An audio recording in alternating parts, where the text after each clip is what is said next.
masalah riba. Kita nggak mungkin hidup sekarang nggak punya tabungan.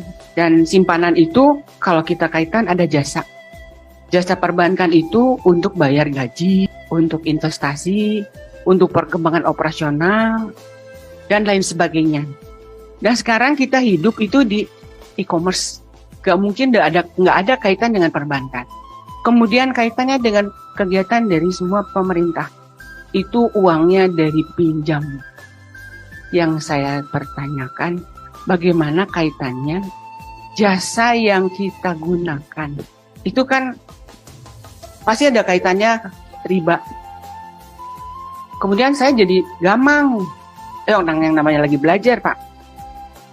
Apakah yang kita lakukan sekarang itu semuanya ada berkaitan riba? Padahal Al-Quran itu sifatnya universal, umum. Berlaku akan sepanjang umur dunia untuk manusia. Itu pertanyaan, Pak. Mengenai riba yang kaitannya dengan semua aktivitas perbankan yang kita lakukan hari ini semua tidak bisa terlepas. Apakah itu riba atau enggak gitu kira-kira, Bu ya? Sederhananya ya. Nun. Baik. Makasih. Ibu siapa? Ibu Ae. Jadi gini, dalam Islam itu riba memang disepakati haram. Yang namanya riba itu haram. Dan bahkan keharaman riba itu adalah salah satu yang sangat ditekankan ya untuk difahami supaya tidak dilakukan. Jadi yang namanya riba itu memang haram. Pertanyaannya adalah apakah interest bank ya, itu riba? Kan di situ pertanyaannya. Jadi bukan masalah riba itu haram apa enggak, riba itu memang haram. Ya. Tapi apakah transaksi-transaksi ekonomi yang akhir-akhir ini tercipta ya setelah adanya institusi perbankan, apakah itu adalah riba atau tidak? Terhadap masalah bunga bank ya atau transaksi perbankan konvensional secara umum itu memang ada dua pandangan. Ini amanah ilmu, Pak ya, Bu ya, saya harus sampaikan. Memang ada dua pandangan. Ada yang menganggap itu adalah riba karena itu dia haram. Ada yang mengatakan tidak riba karena itu adalah termasuk muamalatun jadidah, suatu bentuk transaksi baru yang tidak bisa dikiaskan langsung kepada transaksi riba yang ada pada masa Rasulullah SAW. Nah, kalau yang mengatakan bahwa yang pertama itu bahwa bunga bank, ya, bunga bank konvensional itu adalah riba, ya maka jelas haram. Tapi ulama yang lain mengatakan enggak, itu bukan riba, tapi itu muamalah jadidah. Karena dia muamalah jadidah, maka dia harus tunduk kepada kesepakatan dari para ahli ekonomi dan orang yang terlibat di situ. Maka kalau suka sama suka, memang sama-sama redho, ya sudah silahkan. Kalau memang ada kegundahan, nah, pakai prinsip apa? Da' ma yaribuka ila ma la yaribuka. Kalau Anda ragu, ya sudah tinggalkan. Tapi kalau Anda mengatakan, oh saya ikut pendapat ulama yang mengatakan bahwa bunga bank dan transaksi-transaksi perbankan konvensional yang di situ ada interest rate itu bukan termasuk riba, maka dia kembali ke hukum asal. Apa itu?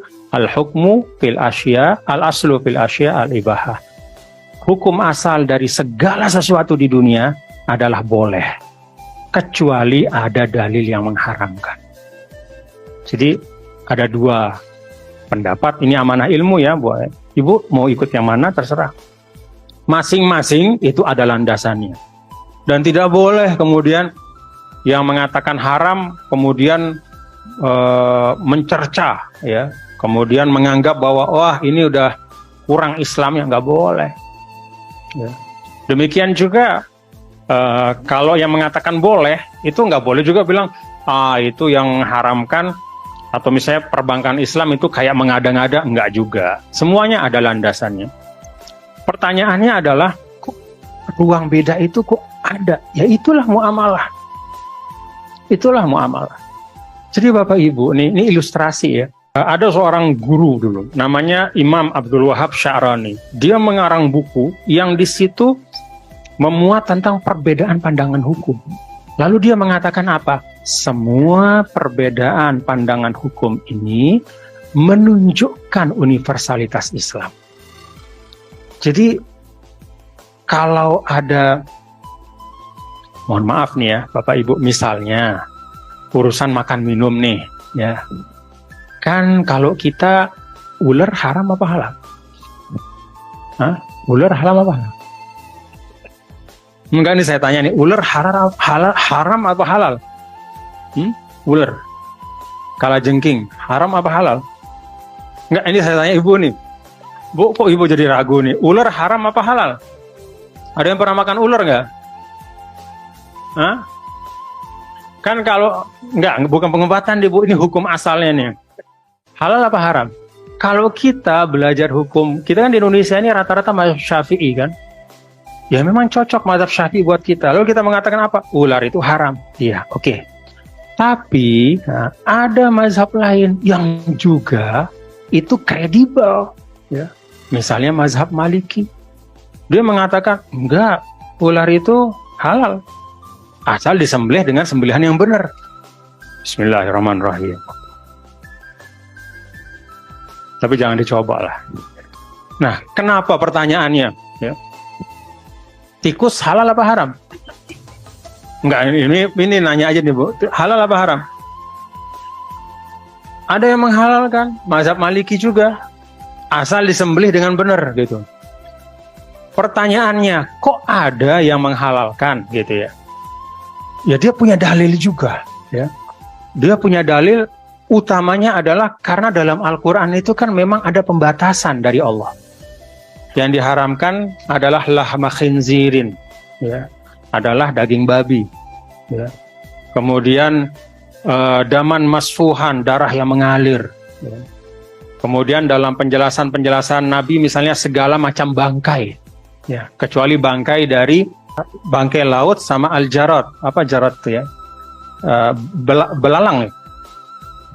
Belalang ya, ya jadi itu boleh. Ya.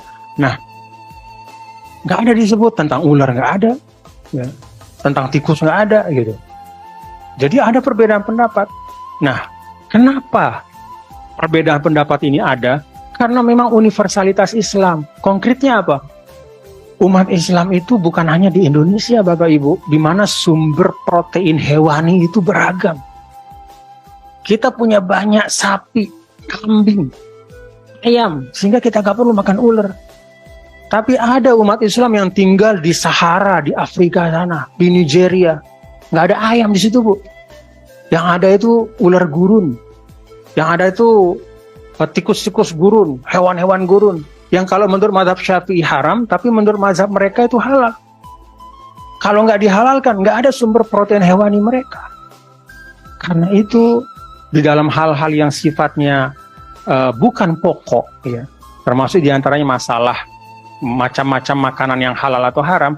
Kalau ada orang yang mengkonsumsi itu, ya, di tempat tertentu, ya, sesuai dengan mazhabnya, gitu ya, dengan caranya disembelih benar, karena memang nggak ada protein hewani, ya udah, nggak apa-apa. Tapi kalau kita, ini mazhab Syafi'i itu kalau urusan makanan memang waduh, berat ya.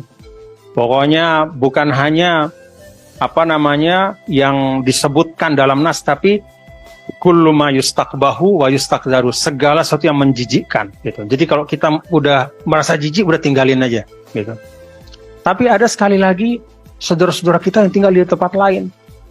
Kalau tidak halal itu untuk mereka akan kekurangan asupan protein. Jadi itulah bagian dari rahmahnya Islam. Nah, termasuk juga masalah seperti ini, ya. Misalnya urusan perbankan, nggak di semua tempat ada perbankan Islam. Ya. Tidak semua yang ada tempatnya perbankan Islam juga sudah mampu memberikan misalnya pelayanan yang persis sama, ya. Tidak semuanya. Jadi keragaman-keragaman inilah yang dibuka ruangnya oleh para ulama. Selama tidak menyangkut akidah, ritual ibadah, ya. Jangan keras-kerasan kalau urusan muamalah. ya udah. Oh ya, ada yang mau berbang Islam karena mengatakan pokoknya saya mau lebih adem lah gitu, saya mau lebih tenang misalnya, ya sudah. Ada yang mengatakan, loh ini kan transaksi perbankan transaksi baru, nggak ada zaman Rasul. Sebagian ulama membolehkan, ya udah saya ikutin itu, ya nggak masalah juga, silahkan. Ada pegangannya, ada landasannya. Itu Bu ya. Wallahu a'lam.